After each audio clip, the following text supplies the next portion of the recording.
Baiklah. Assalamualaikum warahmatullahi wabarakatuh. Cik Ashikin. Saya bagi salam sekali lagi. Assalamualaikum warahmatullahi wabarakatuh. Cik Ashikin. Waalaikumsalam warahmatullahi wabarakatuh. Ya, Encik Syakir, moderator kita.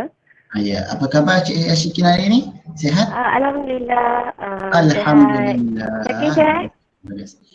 Sihat. Alhamdulillah. Sini semua sihat. Okey, baiklah. Sorry Nampak Syakir, gayanya. line akak ni dia putus-putus sikit. Oh, tak apa. Tak ada masalah. Okey. Nampak gayanya moderator pertama kita ada dalam keadaan yang sihat, sejahtera ya. Okey. Bagaimana pula dengan Ustaz Jang? Ustaz Jang ke Ustaz Jang ni kena panggil? Ustaz Jang ada NG ke ada N je? Ustaz Jang, ada kat kedai makan ke?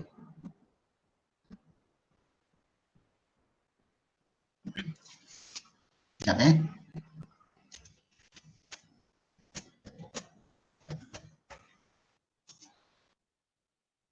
Oh, tak dengar. Alright. Hello? Ya. Okay. Ya, dengar. Alhamdulillah. Ustaz, Hari ni macam mana Ustaz? Alhamdulillah, sihat hari ni? Alhamdulillah sihat. Alhamdulillah, bagus. Nampak gaya kedua-dua panel kita pada hari ini sihat, sejahtera dan bebas daripada persebaran penyakit lah ya? Alhamdulillah setakat ni. Alhamdulillah, wonderful betul hari ini. Okey, boleh saya teruskan kita punya majlis pada malam ini? Boleh saya teruskan? Silakan. Okey, baiklah. Baik. Untuk program kita pada malam ini, kita nak mengupas tentang beberapa perkara yang agak famous dalam kalangan mahasiswa dan mahasiswi serta pelajar sekolah, iaitu cabaran kelas atas talian, adab dan pengurusan masa.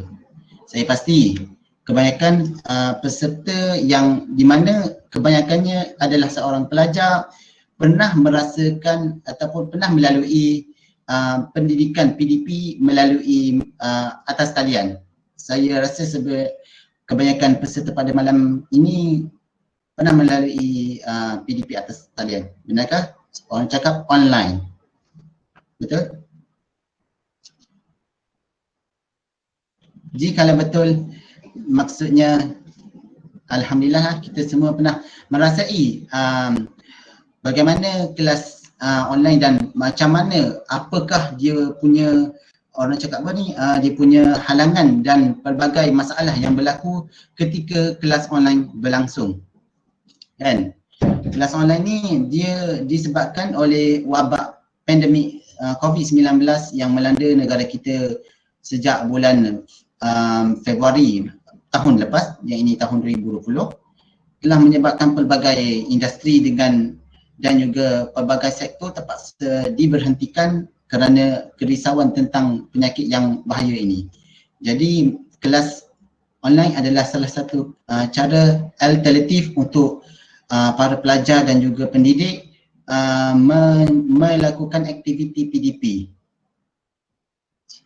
Baiklah, saya tak nak membazirkan banyak masa. Baiklah. Jadi saya ingin bertanya kepada Cik Ashikin. Cik Ashikin hilang. Kak Syikin, orang panggil tu. Hello. Panel kita yang pertama. Oh, Kak Anis pun ada. Kak Anis boleh ganti jap tu. Oh, boleh Ya ke?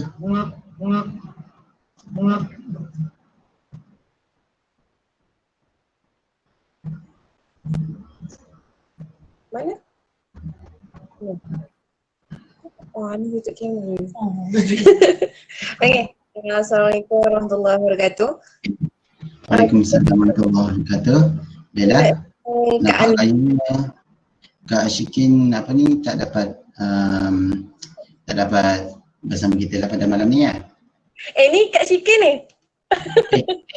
Oh, sorry tak kenal. Maaf. Okey. Tak apa, kita teruskan pada malam ini ya. Okey. Jadi salam ya. Boleh sila teruskan. Baiklah, saya ada soalan untuk ditujukan kepada Cik Ashikin sebenarnya kita punya program pada malam ini. Baiklah, soalannya ialah adakah pembelajaran atas talian ini merupakan satu teknik pembelajaran yang sesuai? Silakan Cik Ashikin jelaskan soalan itu. Okay, Bismillahirrahmanirrahim. Assalamualaikum warahmatullahi wabarakatuh. Okay.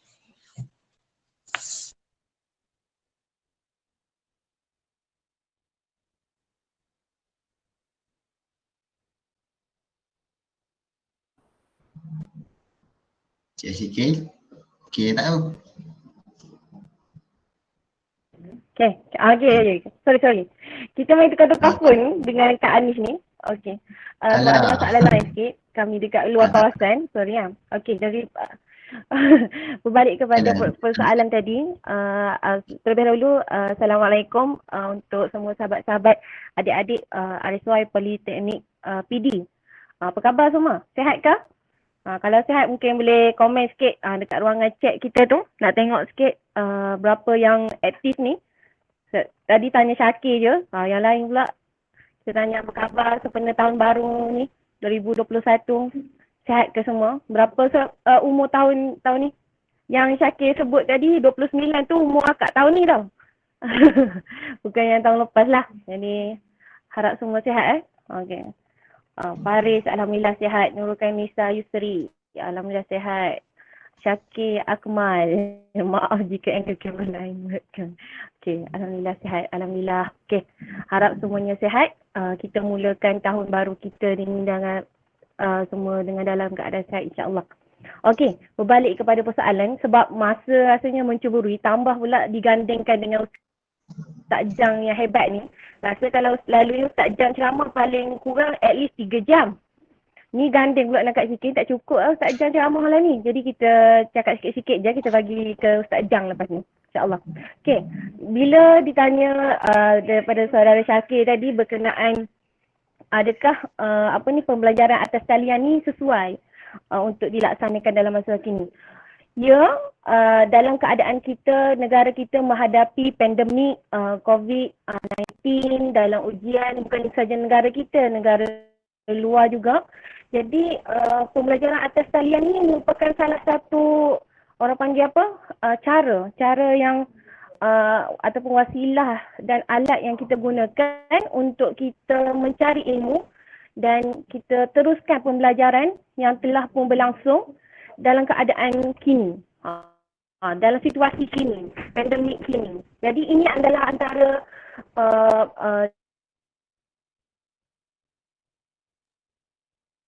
memastikan pembelajaran dapat diteruskan dan usaha untuk kita menuntut ilmu tu dapat diteruskan walaupun di atas talian mengikut keadaan sekarang. Alhamdulillah tadi kita dapat berita daripada KPT, Kementerian Pendidikan Tinggi sudah keluarkan kan arahan untuk para siswa untuk kembali ke kampus dalam maksudnya secara beransur-ansur bermula pada Mac ni. InsyaAllah kita doakan semoga semua dimudahkan dan adik-adik pelajar, mahasiswa semua boleh kembali ke IPT masing-masing lah dan menuntut ilmu seperti sedia kala, mungkin beberapa SOP je lah yang kena jaga. Jadi kita doakan yang terbaik. Akak tak maklum pula berkenaan dengan politeknik. Adakah sama dengan IPT yang lain bermula Mac?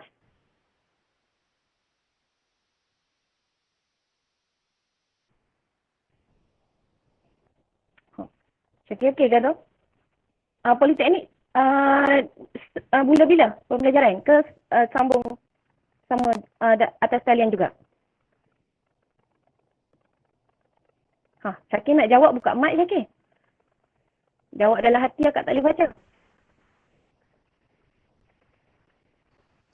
Saya rasa bulan 3 ni juga kot.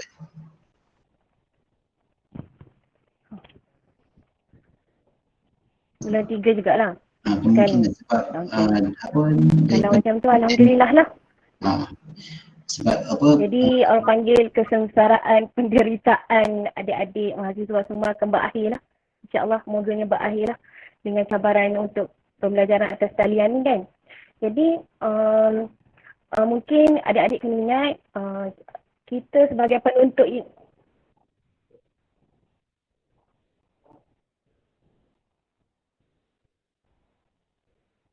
Okey Syakir. Sorry Syakir, line akak ni dia slow. Lepas tu kalau Syakir respon dia datang tu 10 saat terkemudian. Jadi mungkin akak tak terrespon laju. Sorry tau. Okey. Okey, akak teruskan. Okey. Kita sebagai penuntut ilmu, kita tidak dapat lari walaupun kita panggil tak boleh nafikan dugaan seorang penuntut ilmu tu banyak. Daripada zaman akak belajar, taklah jauh sana, zaman akak belajar akak grad tahun 2016. Jadi zaman akak belajar tu ada juga cabaran dia. Mungkin cabaran tu tak sama dengan cabaran kini. Jadi nak katanya dalam menuntut ilmu ni cabaran dah minah tu memang kita akan hadapi. Jadi sebagai kita sebagai penuntut ilmu ni kita kena pegang satu dalil yang memang kita pegang yang sesungguhnya Allah kata menuntut ilmu itu adalah fardu kepada semua manusia, maksudnya kefarduan. Fardhu ala kulli muslim, menuntut ilmu talabul ilmi. Jadi kita bila pegang dengan surahan Allah dan kita tahu jalan yang kita buat ini adalah fardu ain daripada maksudnya ada kewajipan kepada kita. Jadi kita tempuh setiap apa yang kita buat ni, kita yakin setiap masalah ataupun setiap cabaran yang kita tempuh untuk menuntut ilmu ni, kita tahu akan ada ganjarannya insyaAllah. Jadi jangan putus asa. Walaupun belajar dalam atas talian ke, maksudnya dan cabaran pun banyak. Salah satunya cabaran internet ni. Dan kalau akak di Putrajaya rasa okey je ni, bila ke utara ni ada masalah sikit Telkom kat sini. Macam tu adalah salah satu cabaran jugalah. Cabaran akak dalam mungkin dalam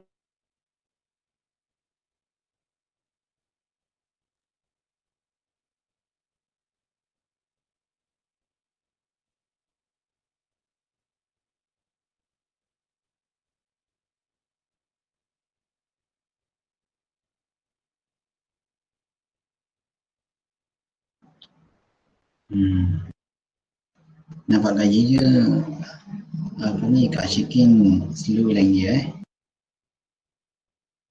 Atau kita akan tunggu sekejap, mungkin dia akan masuk tadi.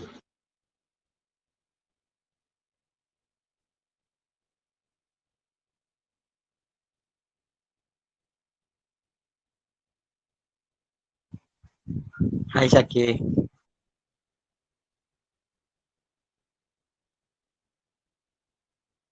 Hai.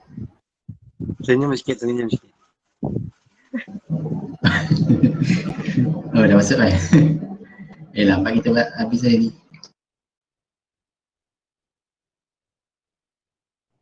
Alhamdulillah. Itu saja untuk pusingan pertama. Untuk soalan pertama Syakir, sorry. Dia keluar masuk sikit.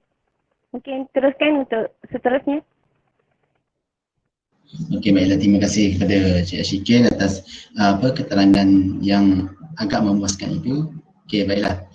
Kita ada soalan kepada Ustaz Jang. Ustaz Jang ada Izzak? Ustaz? Ada. Gambar ada. ada. Alhamdulillah. Nampak je Kak Okey. Syikin sangkut tu. Tak apa, nak buat macam mana kan? Kekangan. Kekangan dia. Ya. Baiklah. Allah Akbar. Baiklah, soalan saya kepada Ustaz Jang. Yap. Sekejap. Okey, walaupun pembelajaran atas talian ni dijalankan, menempati masa ni adalah satu perkara yang penting bagi setiap pelajar lah. Jadi apa-apa pun kebanyakan pelajar ataupun kebanyakan student dia tidak menempati masa. Selalu bangun lewat, selalu buka komputer lewat ataupun phone lewat kan. So dia benda tu walaupun dia kelas secara atas talian, tetapi masa adalah sesuatu benda yang berharga. Jadi soalan saya Ustaz, apakah kepentingan pengurusan masa ketika pembelajaran atas talian buat mahasiswa dan mahasiswi? Ustaz, silakan Ustaz.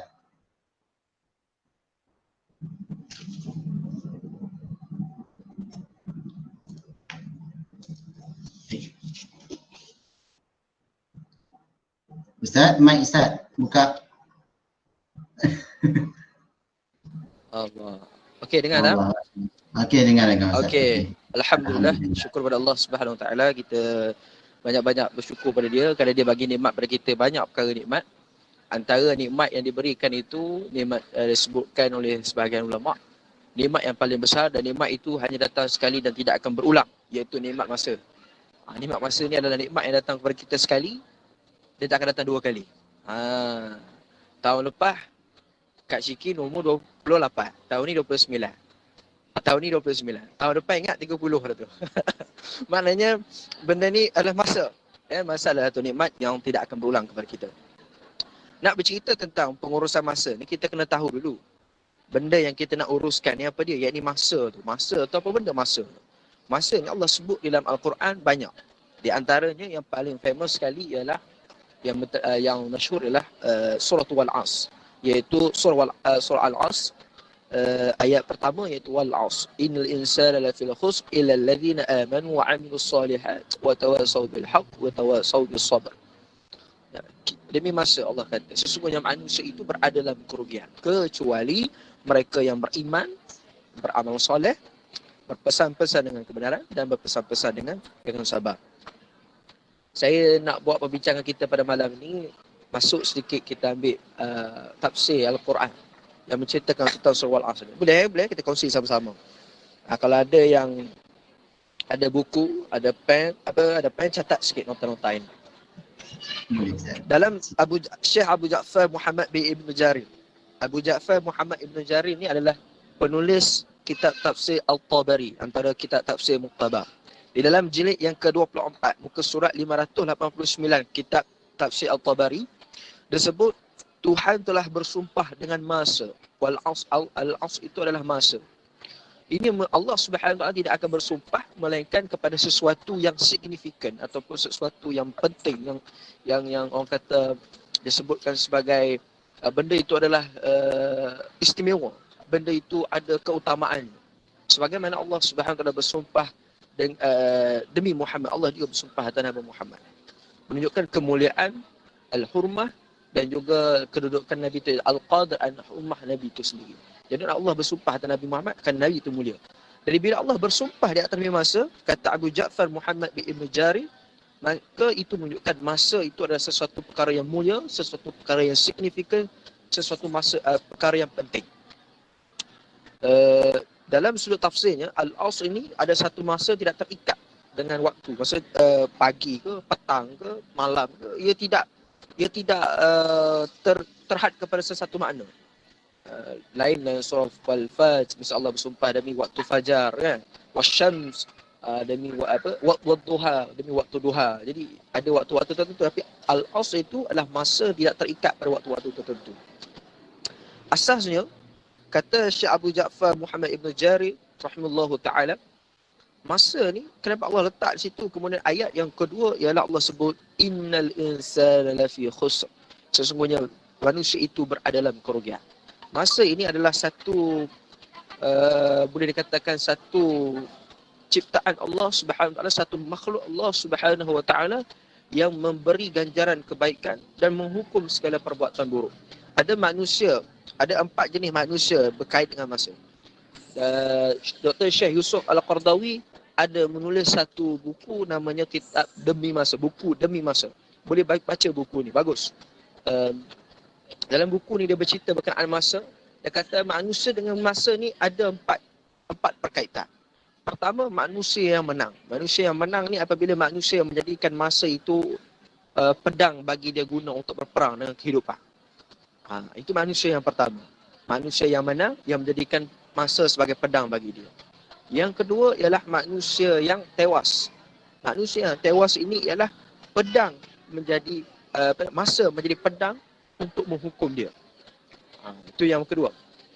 Yang ketiga ialah masa itu baginya umpama air. Umpama air. Tak?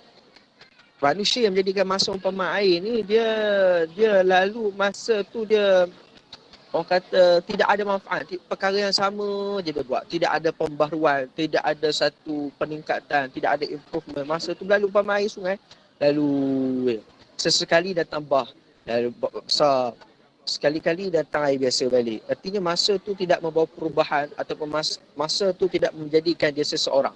Contohnya seorang student, dia jadikan masa cuti dia PKP di rumah ni tidak menjadikan diri dia ada nilai tambah. Sebaliknya menjadikan dia seorang yang hanya kuat merungut saja. Itu payah, ini payah. Sedangkan kita bergelar mahasiswa ni, kita sebenarnya one step forward. Pemikiran kita, pendekatan kita apabila berhadapan dengan krisis dan juga permasalahan. Sebab kita mahasiswa, kita orang yang terpelajar di universiti, one step forward. Kita mesti lebih daripada orang lain. Jadi bila datang cabaran kepada kita, bukan kita banyak mengeluh. Sepatutnya kita mencari inisiatif, kita lebih masa itu telah menjadikan kita lebih berpengalaman. Masa itu akan menjadikan kita lebih kuat, dan masa itu akan menjadikan kita lebih nampak perjalanan perjalanan kita untuk ke next level. Kemudian jenis yang keempat ialah manusia dengan masa tu hubungannya seperti hubungan sungai dengan tebing. Dia umpama tebing, masa tu pun umpama sungai. Hubungan manusia dengan tebing ni dia macam ni. Masa tu kalau kita tengok air sungai kan, dia lalu lama-lama tebing kan runtuh. Maksudnya masa itu telah menjadikannya sebagai orang yang meruntuh. Maksudnya semakin masa bertambah, semakin buruk keadaan dia, semakin buruk akhlak dia, semakin buruk pengetahuannya, semakin buruk dia jadinya.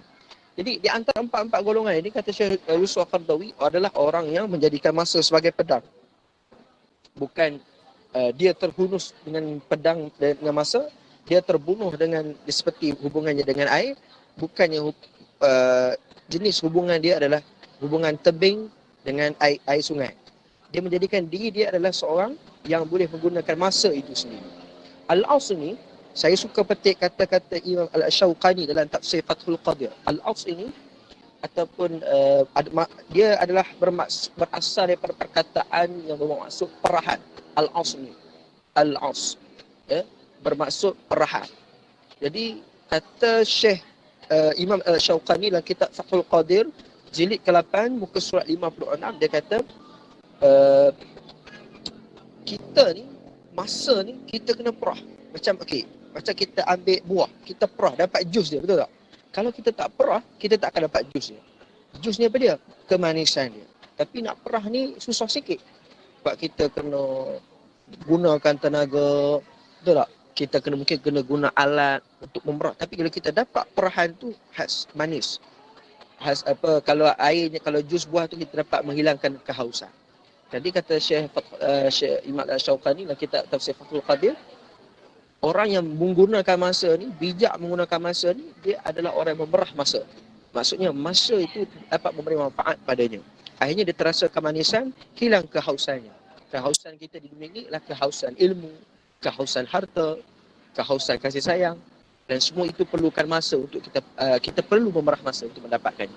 Jadi kita tahu asasnya masa ni dengan manusia ni, dia tak tunggu kita. Kita kena tahu lagi satu, masa ni dia tak tunggu kita. Kita kena kejar dia, bukan masa kejar kita. Kita kena kejar masa. Sebab masa sekali berlalu, dia tak akan patah balik. Jadi bila kita tahu asasnya masa tu begini, masa tu begini, sekarang ni isu dia pula yang kedua adalah macam mana kita nak menguruskan masa. Betul? Nak menguruskan masa terutama khusus saya bincangkan untuk orang kita sebagai seorang student. Pertama, nak menguruskan masa ni, kita kena tahu. Bila kita tidak memiliki sesuatu, memilikinya, maka kalau kita tengok binatang liar, macam mana kita nak pastikan binatang liar tu berada dalam tangan kita? Kita mesti ambil tali, ikat dia, genggam dia dengan tangan kita. Jadi masa ni juga perlu ditambat. Masa perlu ditambat dengan apa? Masa yang pertama perlu ditambat dengan jadual. Kita kena ada timetable. Kita mesti ada jadual. Dr. Daud Bakar ada menulis satu buku. Dr. Daud Bakar ni Presiden UIA. Dia ada menulis satu buku, buku dia 25, saya ada masa 25 jam sehari. Buku tu bagus. Buku tu bagus nak menceritakan tentang bagaimana orang boleh produce menggunakan masa. Masanya sama tetapi dia punya manfaat yang dia dapat lebih banyak daripada orang lain. Sebagai contoh, dia ada nota sikit yang saya nak kongsikan daripada buku dia tu. Ialah yang pertama, dia kata dia dapat memastikan masanya itu gunanya seminit, tapi productivity daripada seminit itu lebih baik daripada sejam atau 2 jam orang lain. Bayangkan, 1 minit dia, produktiviti dia lebih baik daripada sejam atau 2 jam masa orang lain. Kenapa? Pertama, sebab dia ada timetable. Yang kedua, dia follow timetable. Dan yang ketiga, dia commit pada timetable. Sekarang ni, student tak ada timetable. Okey. Jadual ataupun timetable kelas is timetable class. Is not yourself timetable. Kita, setiap manusia ni kena ada timetable sendiri. Kita ni kena ada timetable. Benda ni kita pernah belajar. Kalau tak silap saya, waktu darjah 4 ke darjah 3 agaknya. Ada dalam buku PJ ya. Ada timetable. Pukul 6.30 bangun pagi, pukul 7 mandi, kemudian pukul 7 sarapan, 7 suku pergi sekolah. Benda tu telah diajar pada peringkat awal, tapi sayangnya bila kita tak praktikkan tu menjadi masalah kepada kita.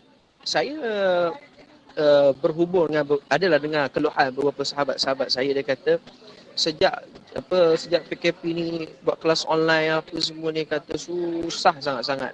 Sebab apa? Sebabnya macam-macam lah alasan dia. Antaranya dia kata lain tu lain, tapi soal yang berkait dengan masa dia akan kata macam ni.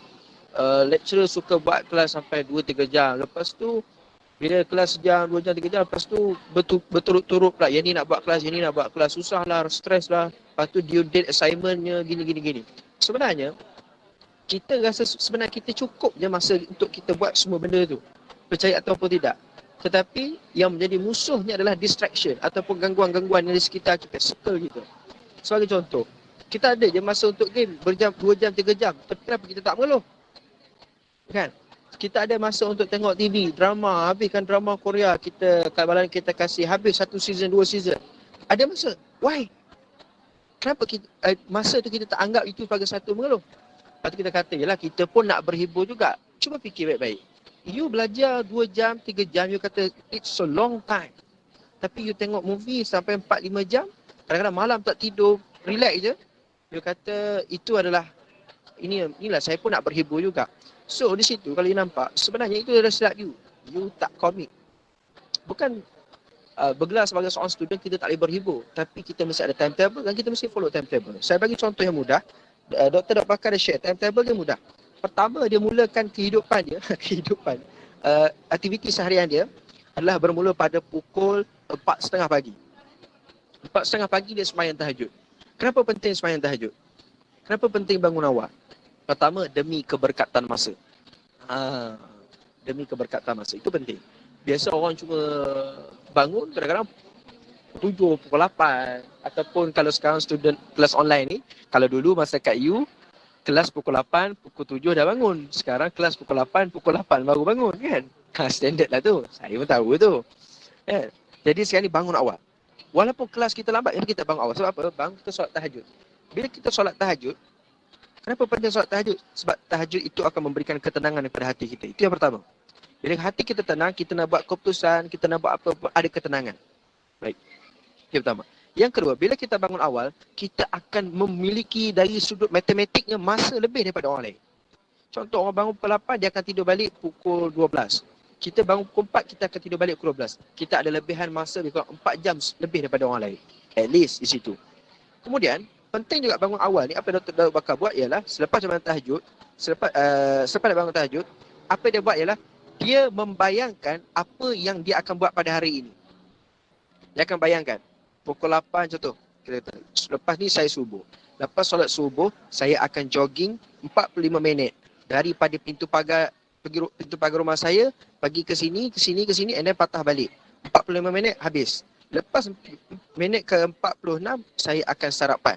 Daripada pukul 7 sampai 7.30 misalnya. Dia membayangkan apa aktiviti dia sehingga dia akan kembali tempat tidur dia balik. Itu penting. Itu dipanggil sebagai mind setting ataupun mind watch. Jam minda. Kita kena buat mind setting begitu.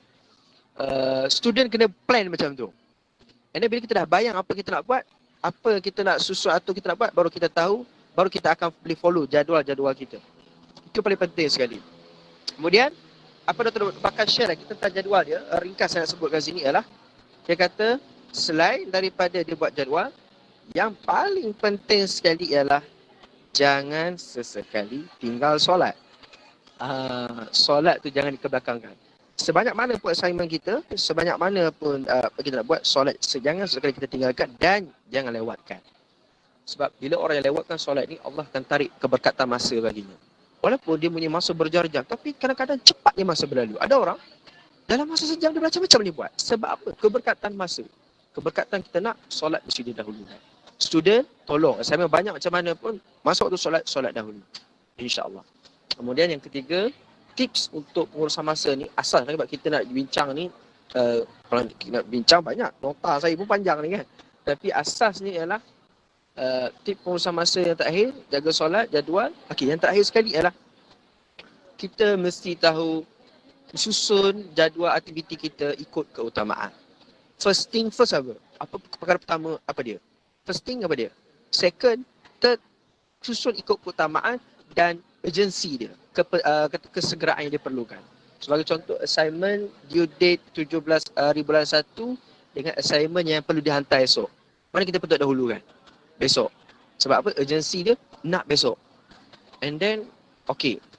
Kemudian adalah segi satu benda, solat dengan assignment hantar esok. Mana lagi penting? Solat dulu. Lepas solat baru buat assignment tu. Jadi macam tu, susun aktiviti kita ikut keutamaan dari sudut kepentingan kerja, keutamaan dan juga urgency ataupun kesegeraan yang diperlukan.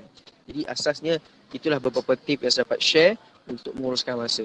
InsyaAllah cukup sampai situ saja untuk round pertama. Baiklah, terima kasih kepada Ustaz Jang. Baiklah, kita berbalik kepada panel kita yang pertama, iaitu Cik Ashikin. Cik Ashikin, ready? Ada soalan ni? Ya. Sila. Okey, baiklah. Soalan ia ialah, adab merupakan benda yang penting ketika kita belajar. Walau bagaimanapun, setengah pelajar dia tak tekankan tentang adab ni ketika belajar. Sebab dia fikir, alah belajar online, belajar atas talian. Apa kisah nak adab apa sangat, kan? Jadi soalan saya ialah, apakah perkara yang mahasiswa atau mahasiswi perlu sedar bahawa adab merupakan perkara yang amat penting dalam pembelajaran atas talian? Silakan Cik Ashikin. Okey, bismillahirrahmanirrahim. Akak ingat tadi kusyuk sangat dengan Ustaz Jang ceramah tadi. Dia kata padan dengan Ustaz Jang dah. Habis malam ni. Tak sentuh mi kat depan tu Ustaz Jang. Okey, baik. Berkenaan dengan adab ketika belajar atas talian. Okey, sebagai penuntut ilmu memang kita tak lari daripada adab. Kita selalu dengar kan, ataupun memang kita diajar dengan guru haruslah beradab. Tapi bila kita diuji dengan pandemik, kita belajar atas talian, panggil untuk kita aplikasikan adab-adab yang kita belajar sebelum ni dengan penggunaan atas talian ni, orang panggil susah. Maksudnya dah guru tak ada depan mata. Jadi maksudnya adab tu tak ada orang nak kontrol, dan adab tu mesti maksudnya diperbaharui. Tak sama macam adab-adab yang kita belajar dulu. Jadi akak pun macam akak sendiri kagum juga. Ada juga kesedaran daripada mahasiswa-mahasiswa. Dia cuba inisiatif untuk buat panggil macam infografik kan berkenaan adab-adab belajar atas online. Jadi yang tu antara usaha yang bagus. Jadi boleh jadi rujukan untuk sahabat-sahabat semua. Jadi nak kata kenapa perlu ada adab? Perlu ke? Macam penting ke? Kenapa penting sangat adab ni dalam kita menuntut ilmu? Adik-adik, sahabat-sahabat semua, ni antara peringatan untuk akak juga dengan perkongsian untuk semua juga. Kita ni,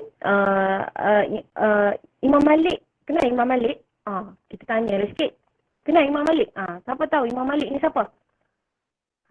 Tok saudara siapa? Ayah siapa Imam Malik ni? Kalau tahu boleh komen sikit kat situ. Usurah ni kita dua hala. Kadang-kadang sibuk je kat Shikin, Ustaz Jang, Syakir bercakap ni, orang lain ada kedak tu. Tahu. Siapa Imam Malik ni? Pak saudara siapa? Kalau tahu nanti kalau tanya nanti lama pula kan. Nanti Ustaz Jang nak cerita lagi lepas ni, panjang lagi. Jadi boleh Google detail Imam Malik ni, tapi sebagai mukadimah ni, Imam Malik ni adalah salah seorang juga guru pada Imam Syafi'i. Imam Syafi'i kenal? Tak kenal, tak tahulah, tak payah duduk Malaysia lah. Kalau Imam Syafi'i pun tak kenal juga. Jadi Imam Malik tu salah seorang guru lah. Dan detail-detail yang lain boleh mungkin sahabat-sahabat, adik-adik mahasiswa semua boleh cari untuk tambah sikit pengetahuan kita berkenaan dengan ulama'-ulama'. Jadi nak katanya Imam Malik kata apa? Imam Malik ni dia kata pelajari adab sebelum kita belajar sesuatu ilmu tu. Jadi nak kata pentingnya adab ni hingga Imam Malik boleh berkata demikian. Jadi dalam Islam sendiri Allah ada Allah kalau baca surah Al-Jumu'ah surah yang ke-62 ayat nombor 5, Allah ada panggil memberi, bukan memberi apa bahasa dia, dia ada kiasan kepada kiasan buruk lah kepada Bani Israel. Allah menyamakan Bani Israel seperti keldai. Kenapa dikatakan seperti keldai? Keldai ni kalau kita nak tahu adalah satu haiwan yang orang kata kalau ikut adat orang Arab tu haiwan yang paling buruk dah. Haiwan yang paling buruk kalau orang nak gambarkan sesuatu yang perangai ataupun sesuatu yang buruk, orang gambarkan dengan kedai, iaitu himar kita panggil dalam bahasa Arab. Jadi Allah memanggil Bani Israel ini sebagai himar. Kenapa? Sebabnya mereka ini panggil apa istilah tu? Disamakan seperti himar yang membawa kitab-kitab di belakangnya. Kenapa dipanggil himar? Sebab dia orang ni Bani Israel ini dianugerahkan ataupun diberi kalau kita Al-Quran mereka diberi dengan kitab Taurat. Tapi mereka tak amalkan. Maksud tak amalkan, tak tahu apa kitab Taurat, tapi dia orang ataupun Bani Israel ini sombong dengan kitab yang dia ada tu, dengan ajaran dia ada, tanpa mereka ni mengetahui apa yang dia, ada dalam kitab Taurat itu. Jadi perumpamaan tu Allah gambarkan seperti himar, seperti keldai yang meletakkan kitabnya di belakang badan himar tersebut. Jadi ni antara, jadi orang tanyalah apa sebenarnya adab ni, mungkin boleh akak terangkan, adakah adab ni dengan kita bagi salam tu dah cukup beradab, adakah dengan kita cakap terima kasih, adakah itu adab sebenar? Adik-adik, sahabat-sahabat mahasiswa semua, adab yang utama dalam penuntut ilmu ni kita kena pegang dalam apa sahaja situasi kita belajar dalam atas talian ataupun bukan atas talian. Yang pertama, yang utama, adab yang perlu kita pegang sebagai penuntut ilmu, yang pertama kita kena tetap niat kita yang utama, kita belajar bukan untuk cari ilmu semata-mata tapi untuk capai redha Allah. Yang tu yang pertama. Kenapa yang akak kata ini adalah adab yang utama? Sebab bila kita niat utama kita adab, bila kita letak niat utama kita untuk mencari ilmu kerana Allah Ta'ala, apa sahaja jalan yang kita lakukan untuk mencari ilmu itu kita akan ikut syariat. Betul tak? Kalau kita niat sahaja aku cari ilmu ini, sahaja aku masuk degree ataupun sahaja aku pergi politeknik PD adalah untuk belajar lillahi ta'ala. Ada tak niat macam tu? Ke sahaja aku masuk poli PD, niat untuk jumpa Syakir Akmal. Jadi yang macam mana niat sahabat-sahabat semua yang pada awalnya. Jadi perbaiki niat balik. Sebab itu adalah adab yang utama. Sebab adab kita ni bukan hanya untuk dengan manusia, tapi kita kena jaga adab yang utama, itu adab dengan Allah. Jadi kita kembalikan balik niat kita utama yang kita nak sebagai penuntut ilmu ni adalah atas dasar perintah Allah Subhanahu Wa Taala. Jadi kita kena niat belajar tu niat kerana Allah. Jadi insya-Allah jalan untuk kita menuju dan menjalani pelajaran kita tu akan dimudahkan dan kita akan ikut dengan syariat ataupun sunnah-sunnah yang Nabi SAW ajar kita sebagai penuntut ilmu. Itu yang pertama. Yang kedua, antara adab, panggil adab, boleh kata adab utama juga, kita tidak sombong dengan ilmu. Kita tidak sombong dengan ilmu dan cara kita nak menuntut ilmu itu. Tak sombong tu macam mana? Orang tanya. Contoh ni lah, contoh kelas atas talian.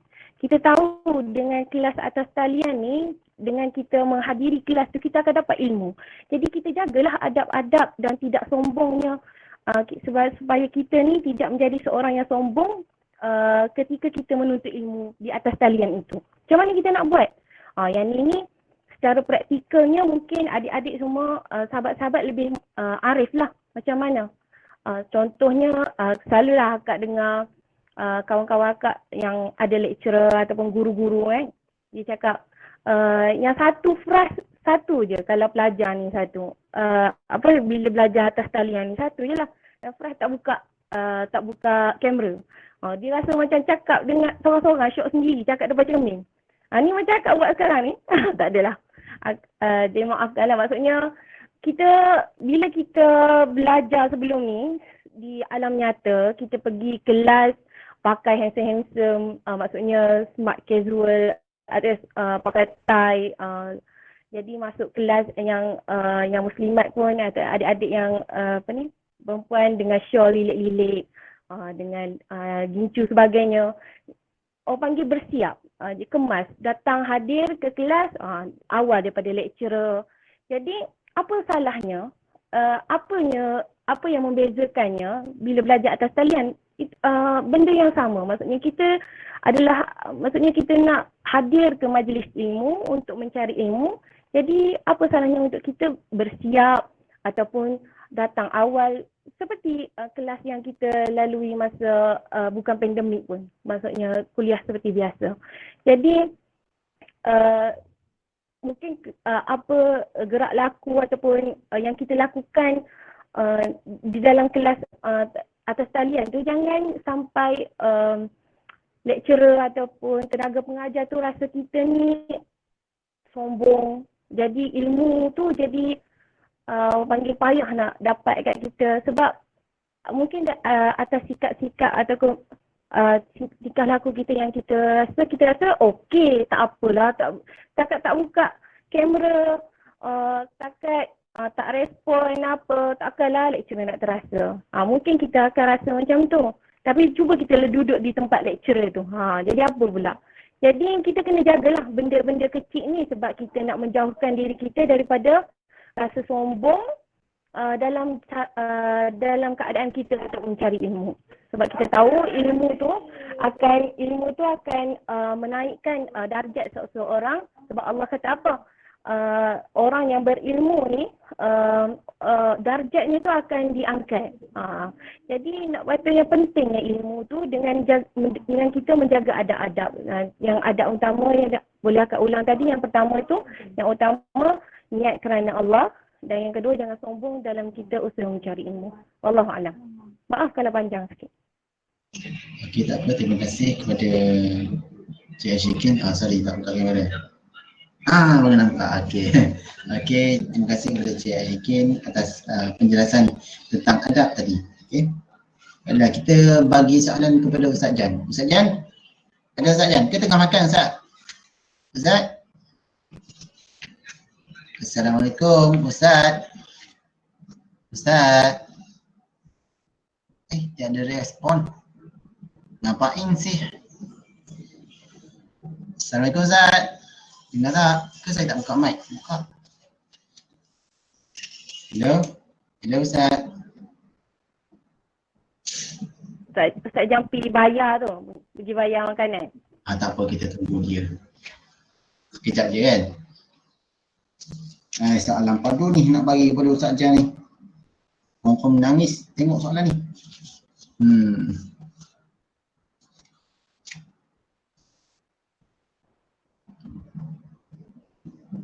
Hello, Assalamualaikum. Assalamualaikum, Ustaz. Dengar drive tadi, dengar panggil-panggil tu tengah drive. Lepas tu nak buka pas kita tutup Google Meet tu kan. Dia tutup screen, lepas tu nak buka balik tu, tak apalah, kena typo. Jugaan. Okey, silakan. Okey. Proceed. Soalan dia, Ustaz. Okey, kebanyakan orang ni kan dia menganggap belajar atas talian ni banyak kekurangan, tapi kelebihan dia tu macam tak ada, macam gitu-gitu je belajar, macam masuk kelas dengar, lepas tu tak ada apa dapat. Jadi Ustaz, pada pendapat Ustaz, apakah kelebihan dan kekurangan pembelajaran atas talian? Silakan Zat. Tafadhal. Terima kasih kepada kita punya moderator. Dengar tak suara saya? Dengar Zat, dengar jelas. Alhamdulillah. Okey, baik. Dia kelebihan setiap perkara ni ada pro and con dia. Ada baik dan buruk dia. Ada positif, ada negatif. Jadi kita ceritalah kalau masalah belajar atas talian ni asasnya yang saya tengok kalau kita cerita keburukan dia lah Pertama, akses. Masalah yang pertama adalah soal nak akses tu. Sama ada masalah peranti tak ada laptop, tak ada telefon kan. Ataupun masalah lain tak ada. Internet ni tak ada. Dan saya kira kebanyakannya masalah yang paling utama adalah masalah internet lah. Saya dengar ramai sahabat-sahabat yang bercerita mengadu internet tak cukup beli data internet tu mahal, lepas tu satu gig tu untuk 1 jam kelas je kan. Jadi itu antara kekangan lah. Lain-lain pula saya tengok ialah soal keberkesanan dia, punya efisiensi dia. Efisiensi dia tu mungkin kurang sikit sebab bila masing-masing online, tadilah dia rasa rasa semangat belajar tu dia akan kurang sikit, momentum dia tu. Sebab bila kita kelas fizikal, kita berjumpa kawan-kawan kan. Kalau yang mana ada crush tu nampak crush, semangatlah belajar ya tak? Tapi bila tak nampak orang, tak nampak kawan, supporters kiri kanan tak ada, tu dia rasa lain sikit. Dulu kita semangat kat kelas, kita semangat nak belajar sebab kita ada touch daripada lecturer tu langsung. Tapi bila online ni kita tak ada touch tu. Touch manusia ni adalah satu entiti yang memerlukan sentuhan ataupun orang panggil sama ada sentuhan secara direct ataupun tak direct ni untuk mendapatkan orang kata dia lebih aktif lah, lebih dia faham. Contohnya kalau belajar kat kelas tu, lecturer takkan tanya langsung. Aiman buat apa tu? Ni jawab soalan saya ni Aiman. Satu kelas gelak dia. Benda macam tu adalah touch sebenarnya. Jadi itu yang akan membuat dia lebih bersemangat, lebih nak berada dalam kelas. Tapi kalau kita belajar kelas online ni kan, tidur ke apa, lecturer pun tak nampak kan, betul tak? Jadi itu salah satunya keburukan dia lah, efficiency.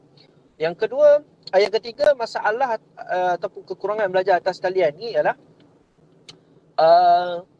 soal student dia akan jadi cacah merbah sikit. Sebab kita duduk kat rumah, bila duduk kat rumah ni yang saya tengok sahabat-sahabat saya, termasuklah diri saya sendiri, kita banyak distraction, gangguan-gangguan ataupun orang kata benda-benda luar. Contoh kalau dia tengah belajar online ni kan, tiba-tiba adik lah masuk bilik, kemudian mak panggil lah, kemudian ayah panggil lah, kucing panggil lah, semualah.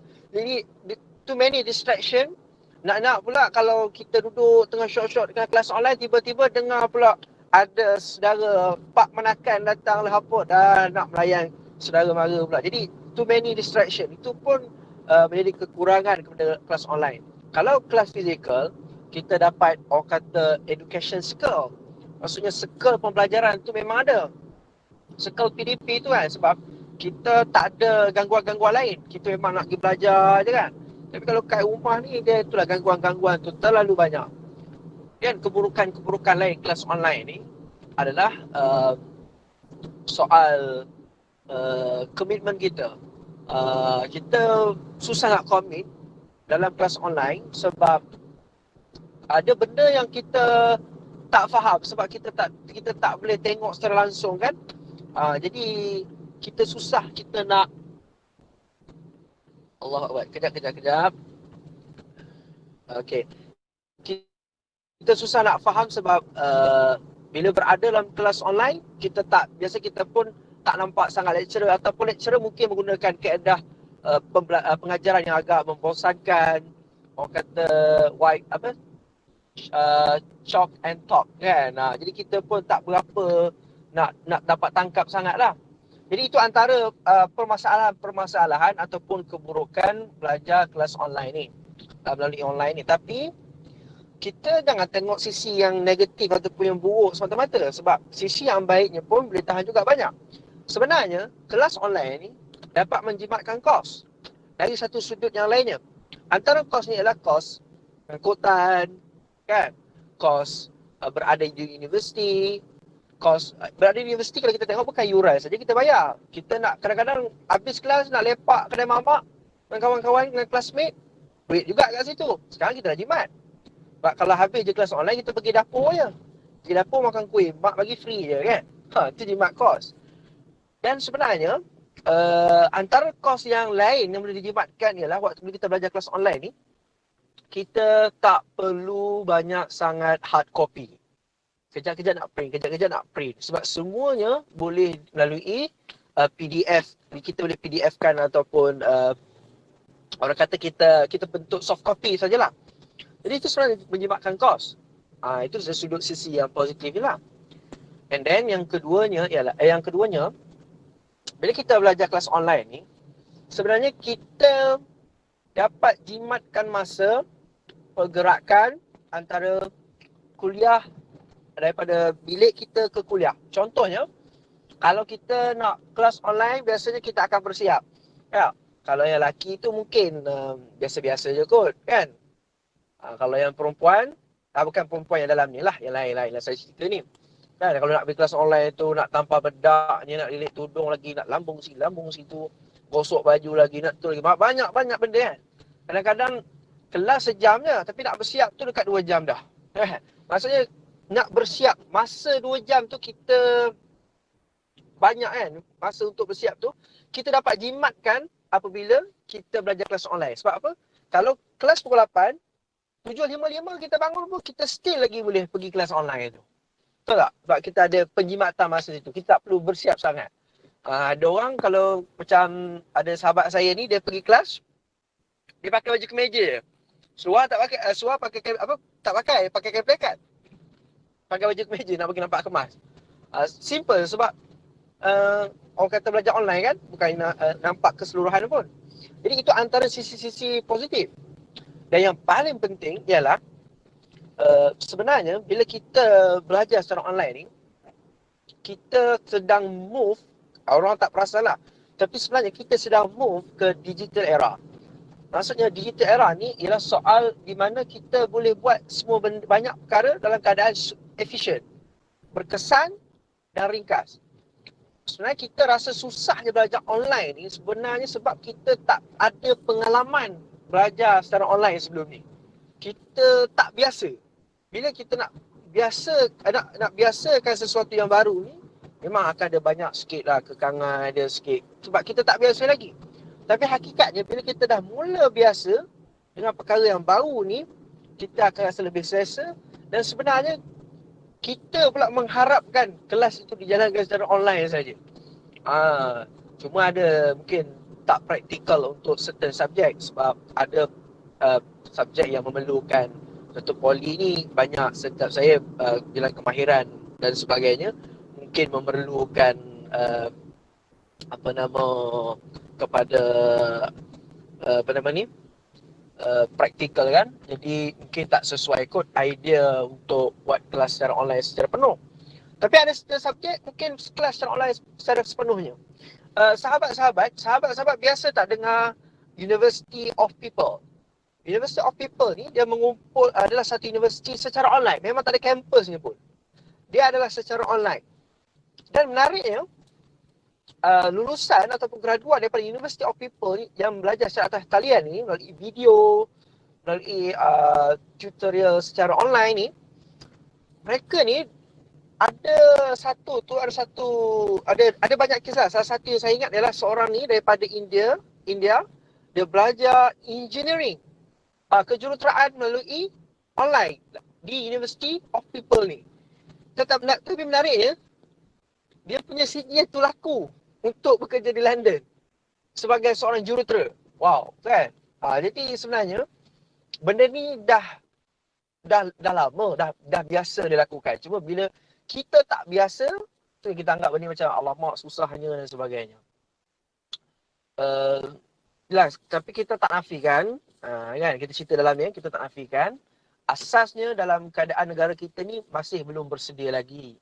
Ya, yang mana tempat ada lain pun semput-semput je. Contoh tengok kat Sikin tak dapat nak tunjuk sepenuhnya, tak dapat nak ni sebab lain semput kan. Kita faham. Masih ada lagi kekangan dari sudut kesediaan kita.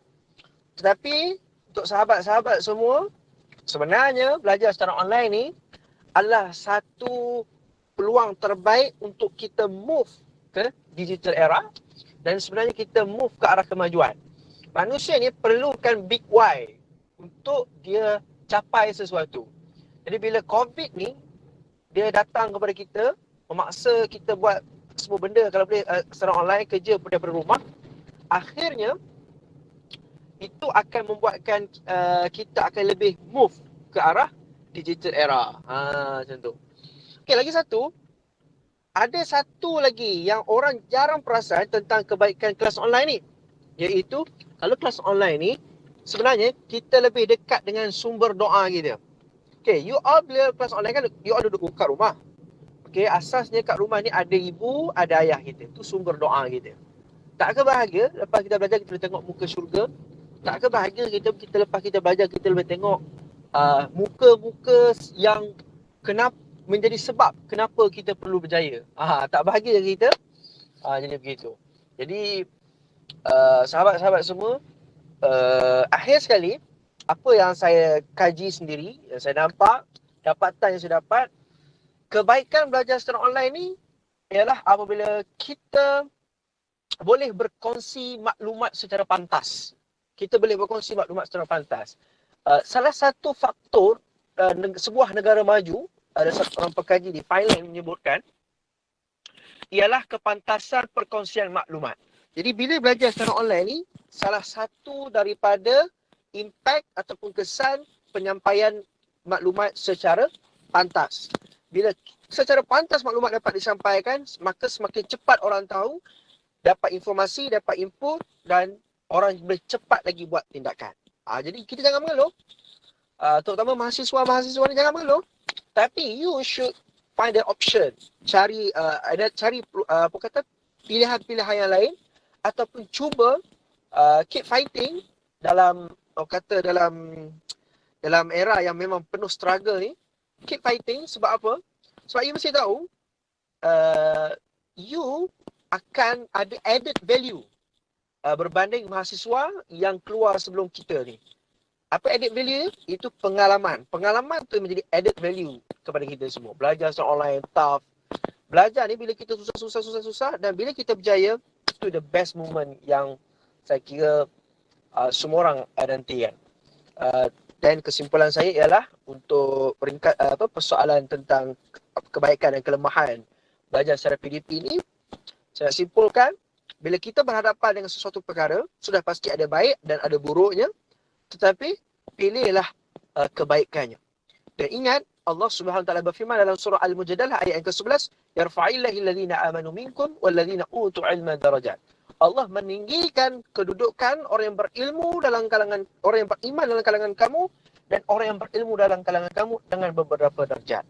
Jadi, bila kita faham dengan ilmu Allah boleh tinggikan darjat, sudah pasti jalan nak memperoleh ilmu itu adalah cukup sukar. Sebab ilmu tu benda bernilai. Jadi inilah jalan yang kita tak pasal tempuh. Jangan mengeluh, keep fighting, trust me, Allah bersama kita selalu. InsyaAllah. Sekian, terima kasih. Baik, terima kasih kepada Ustaz Jan atas penerangan yang agak panjang lebar tapi padat dan cukup memberi maklumat kepada para pelajar sekalian. Okey, baiklah. Kita akan berbalik kepada panel kita yang pertama iaitu Cik Ashikin. Cik Ashikin, boleh? Lain okey? Cik Ashikin?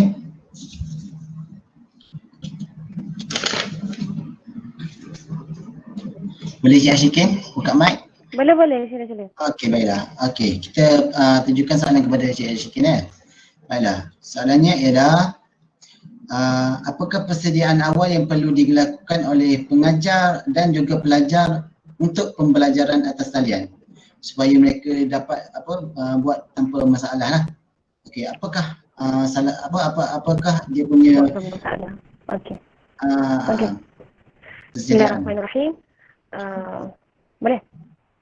Boleh, silakan.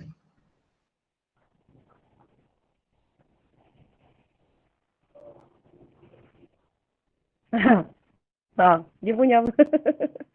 Okey. Boleh? Boleh Syakir? Okay. Bismillahirrahmanirrahim.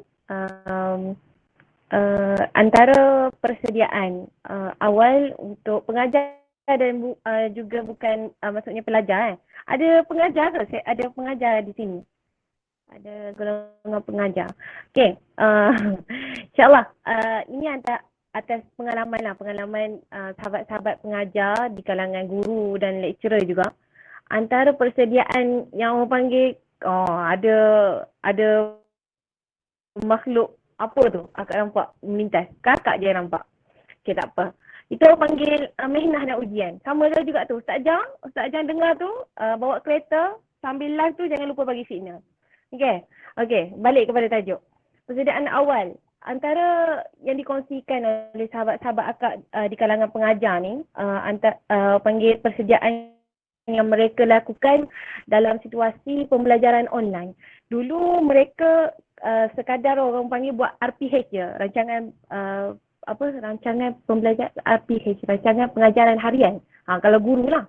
Dan kalau lecturer dia banyak dia tetapkan KPI masing-masing. Jadi dia ada slide-nya, dia ada tutor punya quiznya dalam setiap bulan tu dia akan sediakan. Jadi bila pembelajaran atas talian ni antara aduan jugalah para pengajar. Sekarang tadi Ustaz Jang panggil aduan daripada kalangan mahasiswa ni akak nak kongsikan aduan daripada tenaga pengajar juga. Diorang selalu adalah yang mengadu, dia kata susahnya nak walaupun sekarang pelajar-pelajar ni walaupun dia kata dia orang susah, pengajar sendiri pun susah juga. Susah bagaimana? Dia kata susahnya nak ukur tahap kefahaman pelajar-pelajar ni. Maksudnya dulu bila kelas berlangsung secara live dalam kelas, kita boleh nampak maksudnya ada yang fokus ke yang tak fokus ke. Macam Ustaz Jang selalu kalau dalam kelas duduk mesti pot paling depan sekali Ustaz kan. Dia memang akan duduk depan. Jadi kita boleh ukur lah siapa yang selalu datang duduk depan ni kefahaman dia banyak mana. Jadi kita kurang soal. Pengajar ni dia akan selalu tanya yang geng-geng duduk belakang je. Macam siapa yang geng duduk belakang? Aiman duduk belakang atau depan kan? Lecturer mengajar. Macam itulah. Maksudnya kefahaman tu senang diukur melalui kuis sebagainya. Tapi bila pembelajaran atas talian ni dah lah tak nampak muka. Kalau tak buka kamera. Lepas tu kalau tanya pun respon lambat. Kalau bagi kuis pun ada yang jawab, ada yang tak jawab. Tu antara panggil tekanan jugalah untuk pengajar-pengajar. Ni antara perkongsian sahabat-sahabat akak lah di kalangan pengajar. Ada yang bagi assignment ataupun tugasan daripada 100 orang dalam kelas, adalah 20 orang hantar submit full on time maksudnya. Jadi tu antara panggil kekangan lah di pihak pengajar. Jadi apa bagusnya bila belajar atas talian ni mereka kongsikan dengan akak, mereka belajar sesuatu yang baru dengan lebih kreatif teknik-teknik pengajaran kini. Maksudnya sekarang dah reti dah buat soalan pun bukan bagi soalan kertas ambil gambar kertas dengan slide je. Dia dah pandai buat Kahoot. Jadi dia buat Google Drive Google Form, soalan Google Form. Jadi ini antara kelebihan kepada pengajar-pengajar yang berada dalam situasi COVID sekarang ni. Mereka lebih kreatif menggunakan teknologi sebagai asas kepada pengajaran mereka. Jadi tenaga pengajar untuk zaman sekarang ni lebih kena kuasai. Tapi kesianlah macam tenaga pengajar yang senior. Mungkin ada di kalangan mak dan ayah kita kan, guru-guru ataupun lecturer-lecturer yang senior. Yang tak orang panggil kurang skillnya dalam bidang komunikasi, bidang multimedia kini ni mungkin cabaran yang besar buat mereka. Tapi itu adalah inisiatif yang di pihak tenaga pengajar yang kena ambil. Tapi di pihak pelajar pula, antara persediaan yang mungkin tadi bila Ustaz Jang ada sebut yelah dia bagi tahu yang line sangkut-sangkut ni semua. Yang ni bukan masalah teknologi. Ni masalah mehnah dan tribulasi. Untuk makluman ni akak daripada hari ni baru sampai, maghrib tadi baru sampai ke ni lah sebelah utara daripada Putrajaya. Alhamdulillah ditangguhkan, sempatlah untuk siap solat semua jamak maghrib isyak. Lepas tu dah habis tu memang terus menghadap ni, alhamdulillah. Cuma masalahnya di line ni lah. Kita dah prepare tapi orang panggil ujian kan. Tapi tak apa, kita hadap ujian tu dan kita belajar lah. Dan kita aim lah tempat ni line-nya macam begini. Kak minta maaf lah berkenaan tu. Jadi persediaan yang pelajar yang boleh lakukan, pertama bila di rumah ni macam Ustaz Jang kata tadi, banyak sangat godaan ataupun orang panggil apa, di sekeliling tu lah banyak sangat gangguan yang menyebabkan pembelajaran tu ataupun pelajar tu tak boleh fokus. Jadi cadangan akak yang ni pun yang dipraktikkan masa waktu belajar juga. Yang pertama, sediakan, kita kena ambil inisiatif untuk sediakan tempat belajar kita tu secara kondusif. Maksudnya kondusif macam mana? Tak boleh dinafikan dulu masa kita belajar dekat college pun ada juga orang panggil cabaran-cabaran sekeliling ni. Contohnya dalam bilik kita tu roommate kita ni suka jenis ajak borak. Jadi itu antara tribulasi ataupun apa ni cabaran masa belajar dekat college dulu. Tapi masa dekat online ni kita usaha sebaik mungkin untuk sediakan tempat belajar kita tu secara kondusif. Maksudnya nampaklah mejanya, ada alat tulisnya, laptopnya, maksudnya dalam keadaan dan bilik ataupun tempat tu dalam keadaan bersih. Tak besar tak apa, tak mewah tak apa, tak cantik tak apa. Tapi maksudnya tempat itu membuatkan kita tu rasa bersedia untuk menuntut ilmu. Jadi orang panggil feeling tu akan maksudnya senang nak dapat feeling nak belajar secara online tu. Sebab tempat tu yang sangat kondusif. Yang kedua, kita boleh bila ada masalah, akak dengar juga susah sangat kita nak catch up apa yang lecturer belajar. Maksudnya tempoh lecturer mengajar tu contohnya dalam 30 minit. Satu kelas ataupun 45 minit ke 1 jam. Jadi banyak kepada lecturer ni dia bahas lah ataupun dia lecture apa yang dia nak sampaikan dan waktu tu singkat. Ada kadang-kadang kita tak tangkap ataupun pelajar tak dapat grab apa yang lecturer nak sampaikan ni. Dia jadi macam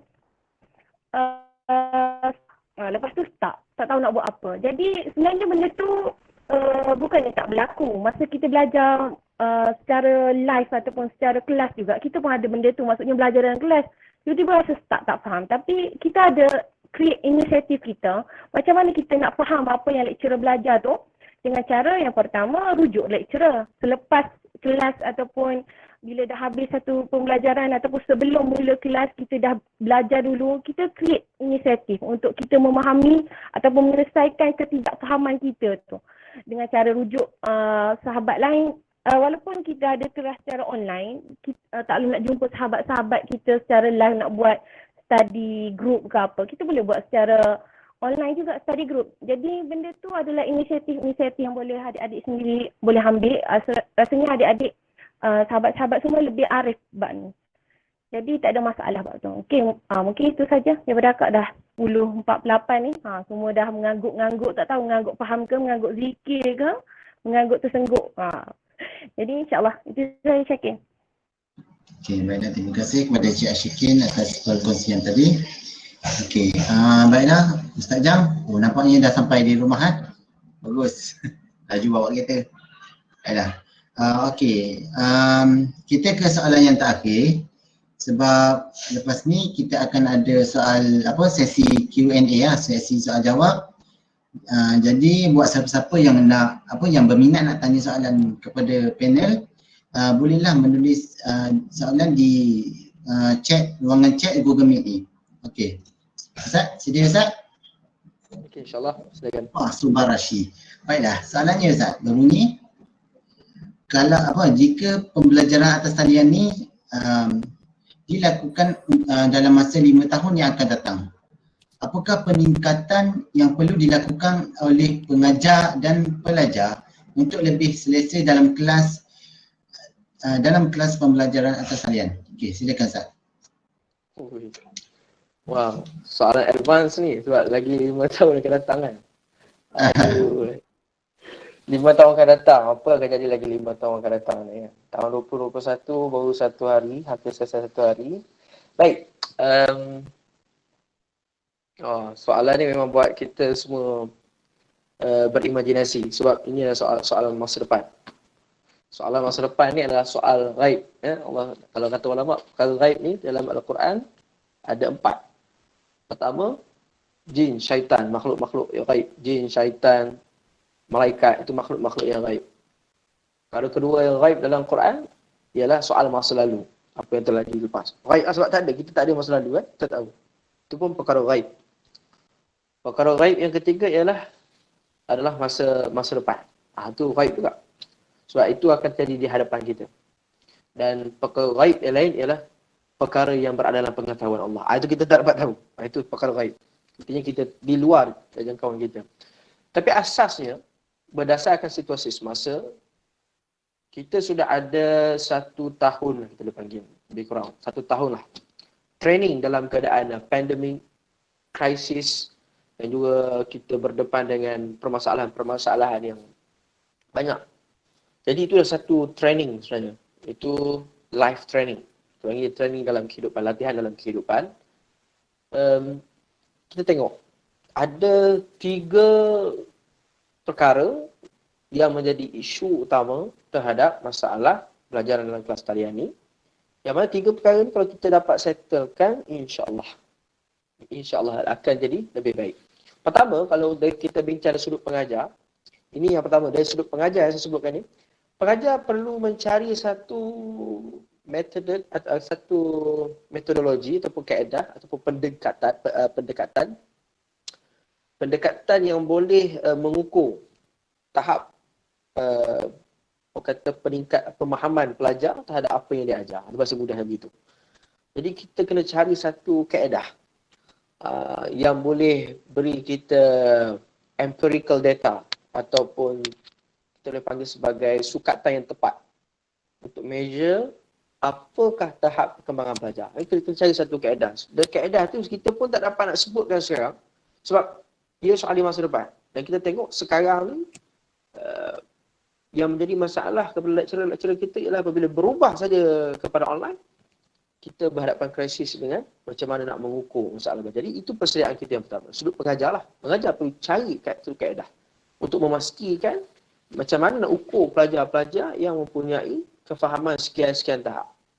Sebab bila buat online ni, kita sambil exam pun boleh sambil buka nota. Kan? Exam, kemudian ada nota kat sebelah. Boleh tengok macam-macam lah. Kalau orang pandai nak menipu ni macam-macam lah. Sedangkan dalam kelas exam fizikal pun boleh meniru. Apatah lagi kalau exam secara online ni pula kan. Jadi itu masalah pertama. Jadi exam mungkin salah satu cara yang kurang sesuai. Tapi saya tengok sekarang ni yang ramai orang buat dalam assignment, kerja khusus, buat video. Dan orang bagi banyak-banyak, lecturer bagi banyak-banyak benda tu untuk mengukur tahap kefahaman. Sebenarnya tak juga. Sebab assignment ni pun masih lagi tidak menggambarkan keupayaan sebenar pelajar. Tapi asasnya, itulah dia kena cari. Apakah kaedah? Apakah solusinya? Persediaan kita yang kedua ialah tak dapat tidak. Kena bersedia dari sudut kemajuan, kecanggihan teknologi maklumat kita. Kena bersedia. Sama ada daripada pihak kerajaan sendiri membangunkan fasiliti internet di Malaysia ni, dan syarikat telekomunikasi pun mungkin perlu lebih bersifat manusiawi sikit. Jangan terlalu nak mengautkan keuntungan sebab pada 24 November kalau tak silap saya, 24 November kalau tak silap saya, kebanyakan syarikat telekomunikasi seperti Celcom, Maxis mengumumkan keuntungan 100%. Keuntungan 100%. Orang biasa untung 50%. Untung ni 1% pun dah kira untung lah. Untung. Tapi dia untung 100%.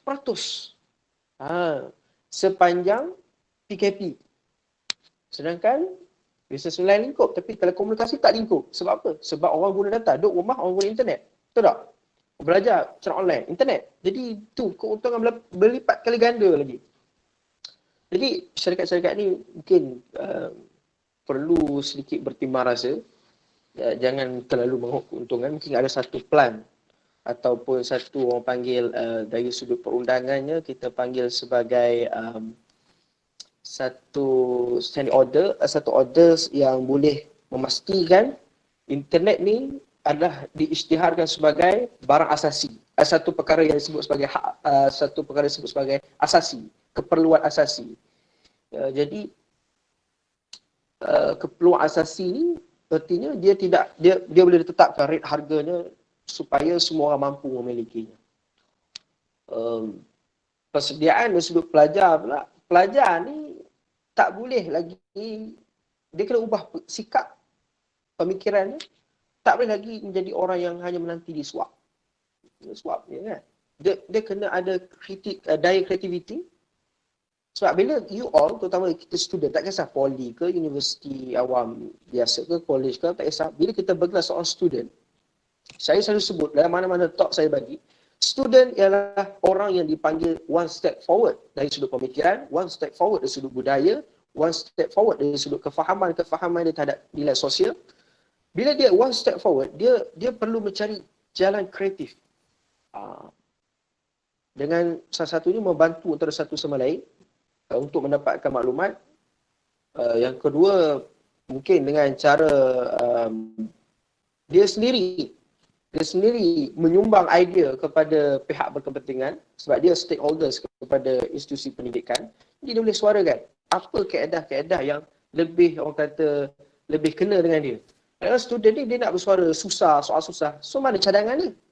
Betul tak? Kita cakap susah belajar secara online, susah belajar secara online. Okey, kita admit itu adalah situasi kita hadap. Tapi isunya solusinya mana? Apa yang kita rasa menyebabkan kita rasa benda tu senang?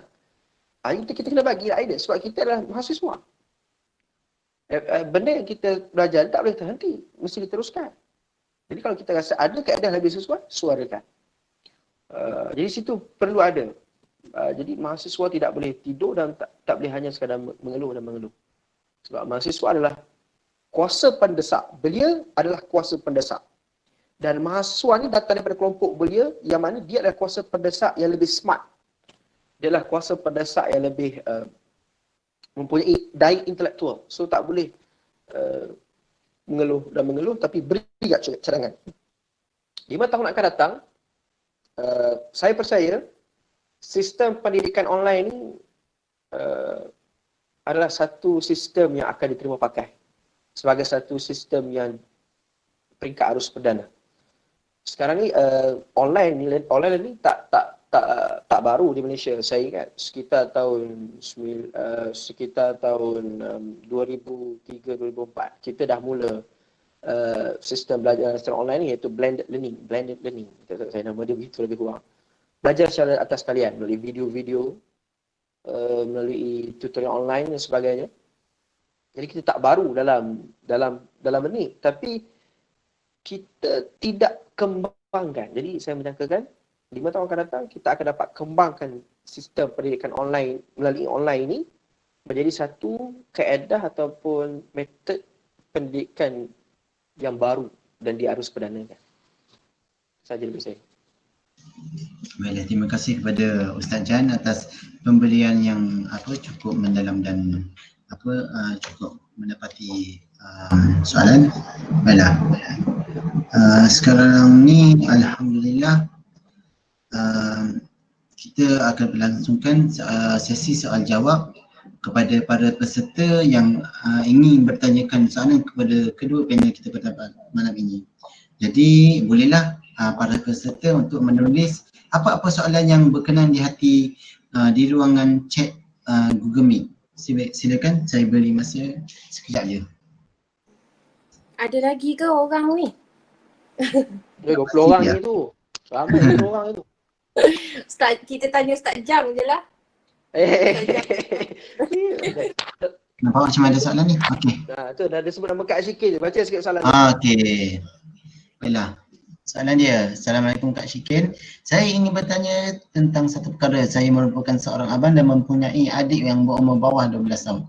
Adakah pembelajaran online ini sesuai untuk belajar dalam lingkungan 12 tahun ke bawah? Bagi silakan Cik Syikin. Harap boleh terang ringkaskan sikit lah boleh lah. Sebab masa Okey. pun dah cukup mudah. Masa pun dah pukul 11 kan? Okey. Ah. Apa yang tanya soalan tu? Zulfikar Rizal. Okey. Wah, abang yang bagus. Ya, Kak Syikin pun ada adik bawah Kak Syikin yang belajar online. Yang paling kecil darjah 2. Lepas tu adalah kata 5, ada yang SPM tahun ni. So, hari tu sempatlah bercuti kejap balik kampung. Jadi ikut mereka macam mana rasa belajar online. Memang struggle, tambah-tambah yang SPM tu. Oh, comel tadi bel belakang tu. Memang struggle belajar terutama yang SPM sebab dah lah SPM tu dilambatkan. Jadi orang panggil kesengsaraan geng-geng SPM ni tak lepas-lepas lagi.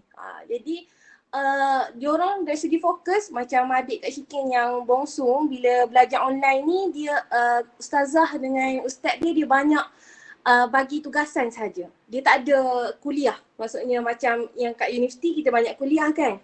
Jadi kalau sekolah rendah ni dia banyak bagi tugasan dalam grup WhatsApp je. Dia boleh dilaksanakan tapi yang paling penting bila belajar secara online dengan adik-adik kecil ni memang kena komitmen yang tinggi daripada para penjaga dengan ibu bapa. Memang kena komitmen yang tinggi. Sebab dekat sekolah yang cek kerja dia orang buat ke tak tu semua guru. Tapi bila PKP, bila lembaran kerja tu dihantar melalui grup WhatsApp, memang yang akan tolong download, yang akan tolong buat ni sampai habis kita lah sebagai penjaga, sebagai abang, sebagai kakak, sebagai ibu bapa. Jadi peranan tu berbalik kepada kita.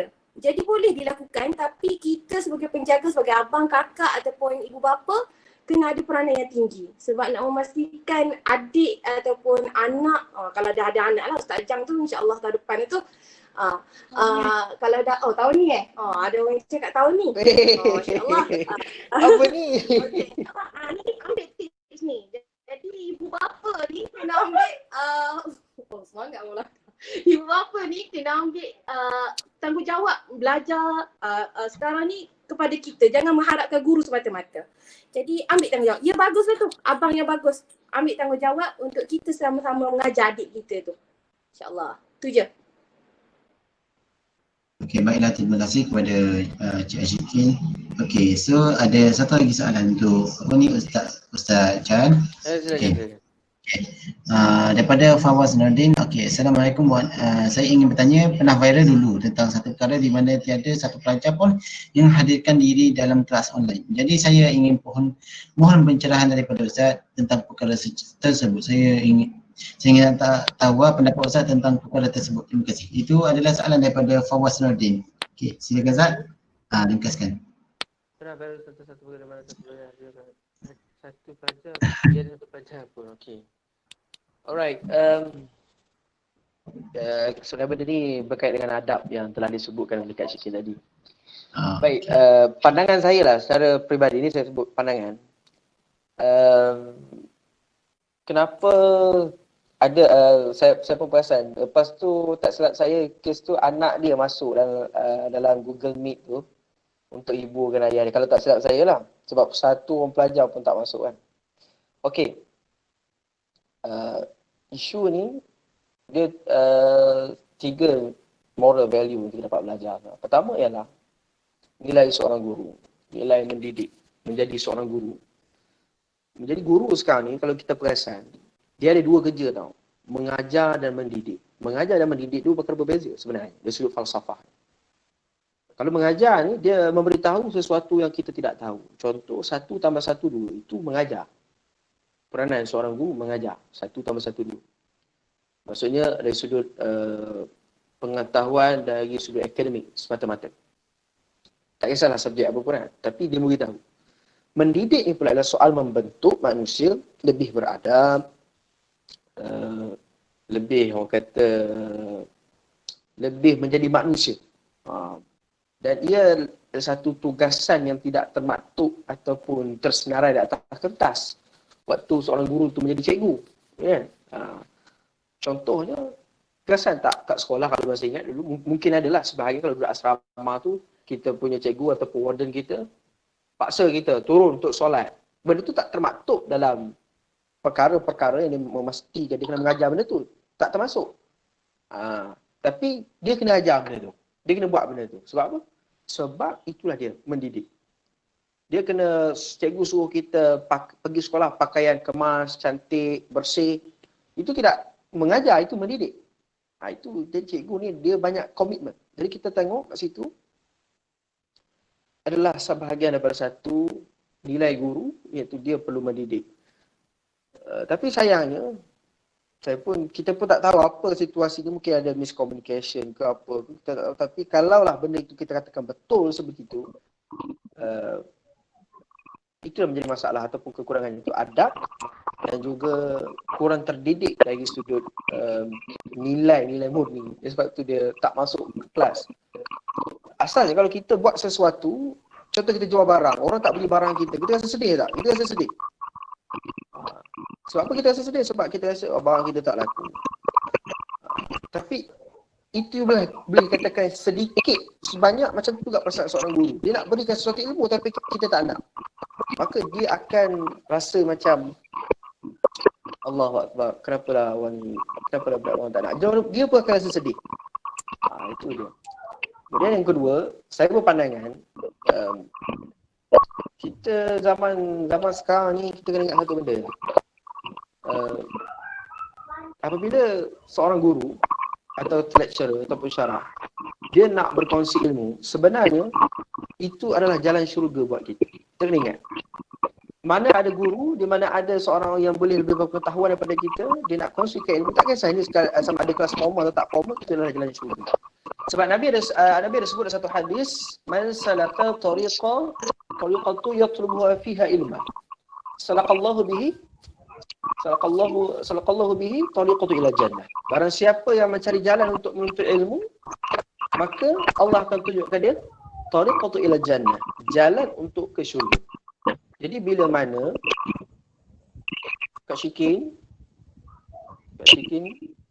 siapa tu? Kalau mute sikit. Okey. Okey, jadi bila kita tak ada kelas ilmu, tak kisah kelas pengaji ilmu di sini tidak termasuk ilmu agama semata-mata, tapi segala jenis ilmu kita tak mau terlibat, maka kita sebenarnya sedang menuju satu jalan ke syurga. Kita ingat je. Pelajar mesti ingat. Kita lari daripada jalan untuk ilmu, kita lari dari jalan syurga. Itu yang kedua. Yang kemudian yang ketiga, yang paling penting sekali, Imam Az-Zanurji ada menulis satu kitab namanya Kitab Talibul Ilmi. Kitab buat penuntut ilmu. Talibul Ilmi. Imam Az-Zanurji. Satu bahagian kitab tu menyebut kepada, dia berpesan kepada para pelajarnya, iaitu ketahuilah manusia itu lebih mulia daripada binatang kerana akal yang digunakan Tuhan. Itu berdasarkan firman Allah Subhanahu Wa Taala dalam surah Al-An'am. Manusia itu lebih mulia daripada binatang kerana akal dan budi. Kerana akal dan budi. Untuk mendapatkan akal yang baik, budi yang baik, maka dia memerlukan ilmu. Ilmu lah boleh mencerminkan, boleh menzahirkan akal yang baik, budi yang baik. Jadi bila kita tak nak pada ilmu, maka kita sebenarnya nak kepada akal yang kurang baik dan kita nak kepada budi yang kurang baik. Bila kita dekat pada akal kurang baik, budi yang kurang baik, sebenarnya kita sedang menghampiri taraf binatang. Macam tu. Kasar sikit lah, tapi itu kenyataan. Jadi, jagalah adab. Pastikan diri kita berakal dan mempunyai budi yang baik. Allah Ta'ala. Okey, baiklah, terima kasih kepada Ustaz Jang atas penerangan atas penjelasan kepada soalan yang telah diajukan daripada peserta. Baiklah. Alhamdulillah, terima kasih Ustaz Jan, terima kasih Cik Asyikin atas jawapan yang telah diberikan kepada para peserta tadi ya. Okey, jadi saya minta sikit je daripada para panel kita pada malam ini. Boleh tak tolong bagi satu harapan kepada para pendengar dan para peserta agar mereka boleh meneruskan diri mereka ke arah kejayaan. Jadi kita kita start dengan Cik Ashikin dulu. Okey, Cik Ashikin, tafadhal. Tadi sebelum kita menutup tirai 1 Januari 2021 ni, sebagai azam ataupun semangat baru yang akak harap adik-adik, sahabat-sahabat dapat terapkan tahun ni, adik-adik kena ingat. Assalamualaikum. Selamat ni. Gadis-gadis. Ini memang hari malam-malam ni. Kami nak usah juga lepas ni. Okey, satu, adik-adik kena jadikan tahun baru ini, matlamat baru ini sebagai satu titik tolak untuk perbaharui niat untuk kita menjadi penuntut ilmu ni hanya untuk mencari redha Allah, semata-mata kerana Allah, dan hal-hal yang lain tu akan datang dengan sendiri. Pointernya, anugerah-anugerahnya akan datang bila kita letakkan niat utama kita menuntut ilmu kerana Allah Ta'ala. Jadi macam mana kita nak buktikan dengan amalan-amalan sunnah, bila sebagai seorang penuntut ilmu kita boleh rujuk kisah-kisah Nabi, boleh hadir kuliah-kuliah, boleh hadir usrah. Jadi semangat kita tu selalu akan ditopak. Jadi amalkan doa sebelum mula belajar, Rabbi zidni ilma warzuqni fahma, doa-doa lain boleh amalkan dan jadikan tahun baru ini merupakan titik tolak untuk kita upgrade diri kita jadi pelajar, bukan semata-mata pelajar nak kejar dekan, tapi semata pelajar yang nak kejar syurga dengan cara menuntut ilmu, insya-Allah. Wallahu a'lam. Okey, baiklah, terima kasih kepada Cik Ashikin. So Ustaz Jan. Ustaz Jan. Ya, saya. Okey. Boleh tak bagi sedikit harapan kepada para peserta malam ni? Okey, silakan. Okey, boleh.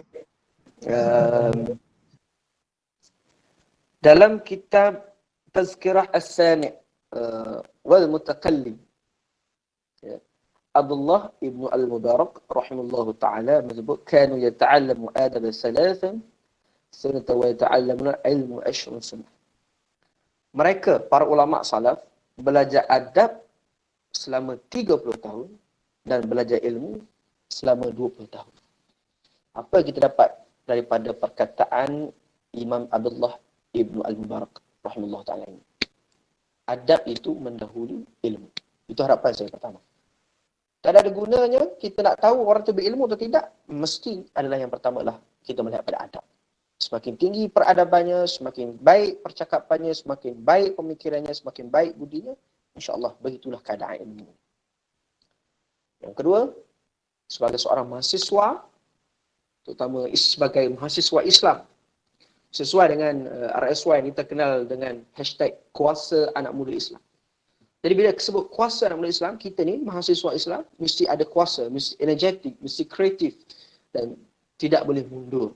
Kalau zaman dahulu, para sahabat berjuang mengangkat senjata apa semua dan kemudian mendapat syahid. Takkanlah kita belajar secara online pun rasa nak mengalah lah. Jadi kita kena tak boleh macam tu lah. Kita kena semangat dan kita kena kekal bersemangat, sentiasa mencari jalan. Dan ingat, tidaklah Allah menguji kita ini melainkan sesuatu yang lebih baik Allah akan kurniakan. Allah Ta'ala. Okey, baiklah, terima kasih kepada Ustaz Jan atas harapan yang telah diberikan tadi. Baiklah, sekarang ni Alhamdulillah, terima kasih kepada Cik Ashikin, terima kasih kepada Ustaz Jan kerana sudi untuk meluangkan masa bersama kami, sudi menjadi panel untuk pada malam ini. Okey.